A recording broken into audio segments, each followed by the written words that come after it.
Blog में हम लोग को मिलाते हैं, भागवत सुनाते हैं। आगे चलिए।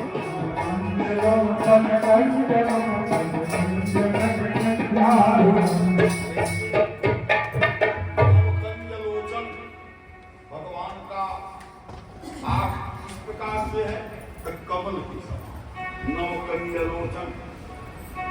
कन्य मुख कैसा है तो कमल के समान, करकन्य हाथ कैसा है तो कमल के समान, पद कन्य कन्यारुकम, चरण कमल कैसा है तो कमल के समान। जो कमल के ही फूल से प्रभु की सौंदर्य का वर्णन किया गया। इसलिए कमल जो है ब्रह्मा की बनाई हुई सृष्टि में नहीं है, कमल भगवान विष्णु के नाभि से अब कमल से ब्रह्मा प्रकट हुए हैं। इसलिए भगवान की सुंदरता का जब वर्णन आता है तो कमल से ही उपमा दिया जाता है। कपिल भगवान आज अपनी माता को समझा रहे हैं, माता जब तक शरीर के अंदर शक्ति है तब तक तो पत्नी कहती है कि पति मेरे हैं, पुत्र कहते हैं पिता मेरे हैं, और जब शरीर की शक्ति क्षीण हो जाती है, बुढ़ापा आ जाता है, तो किसी वृद्ध को कोई अंतःपुर में रहने देता है, लोग निकाल के ओसारा में कर देते हैं। वृद्ध लोगों का जगह कहाँ है? ओसारा। अब काम क्या मिलता है? दरवाजा रखाइए, द्वारपाल का संज्ञा मिलता है। द्वारपाल किसे कहते हैं? कुत्ता का। बुढ़ापा में एक कुत्ते की संज्ञा सबको मिलता है, फिर भी इनको ज्ञान नहीं होता है। इतना होने के बाद हम प्रभु का नाम ले नहीं, बार बार बच्चों से कहते हैं अरे वो काम नहीं हुआ, वो काम नहीं हुआ, बच्चे डांटते हैं, चुप रहो, हम लोग कर रहे हैं। नतनी का शादी करना, बच्चे सोच रहे हैं कि पधार जाते तो हम लोग धूमधाम से विवाह करते। मान लीजिए कहीं विवाह तय कर दिया जाए, अब बीच में नहीं चले जाए तो सब पर पानी फिर जाएगा, तो लोग मनाते हैं कि बेचारे चले जाए। ये कहते हैं जब तक हम नतनी का विवाह नहीं देख लेंगे तब तक हम जाने वाले नहीं। ऐसी भगवान की माया है कि जो जिस जोनी में है उसी में समझ रहा है कि हमसे बढ़ के भाग्यवान कोई। देखिए बुढ़ापा आने के बाद इंद्रियां शिथिल हो जाती हैं, दांत टूट जाते हैं, कान से सुनाई कम देता है, आंख से दिखाई कम देता है। जैसे कुत्ता को रोटी का टुकड़ा दिया जाता है, ऐसे ही वृद्ध लोगों को लोग भोजन देते हैं, खाने में वो समर्थ है, फिर भी भगवान का नाम नहीं लेंगे।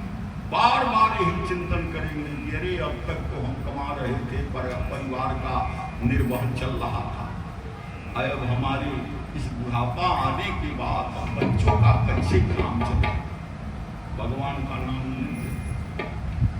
जमराज के भयंकर दूत आते हैं, यातना रूपी शरीर को पकड़ के ले जाते हैं। यहाँ से जमराज का सदन 99,000 योजन की दूरी पर है।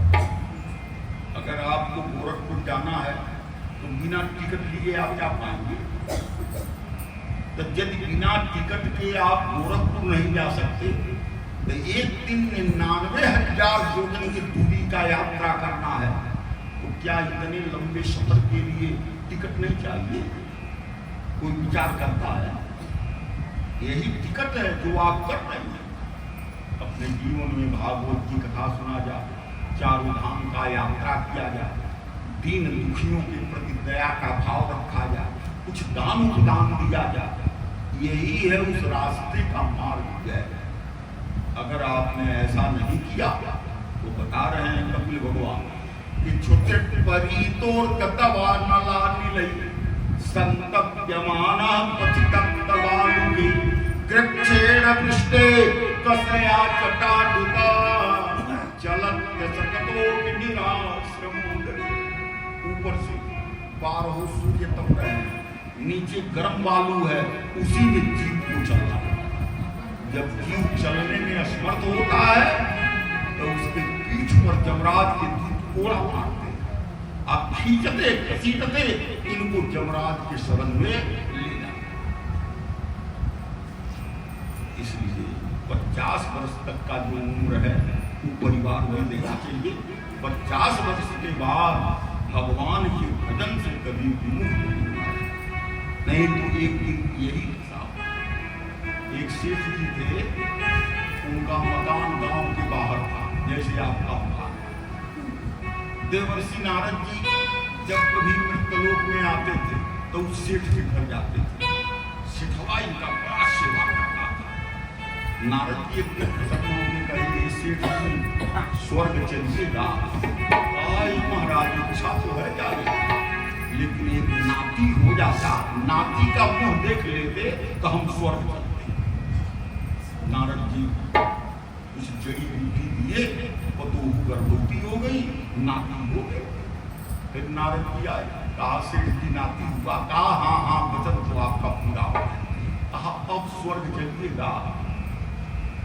महाराज इच्छा तो है, लेकिन नदिया का ब्याह देख लेते तो हम चलते। वाले नाती के लिए परेशान और नाती का विवाह देखने के लिए परेशान, तो कहाँ ब्याह देख पाए? तब तक काल का आक्रमण हो गया, सेठ जी मर गए। जब मरे तो बैल बने, अपने ही दरवाजे पर बैल बन के थे। नारद जी कुछ दिन के बाद आए, परिवार से हालचाल हुआ,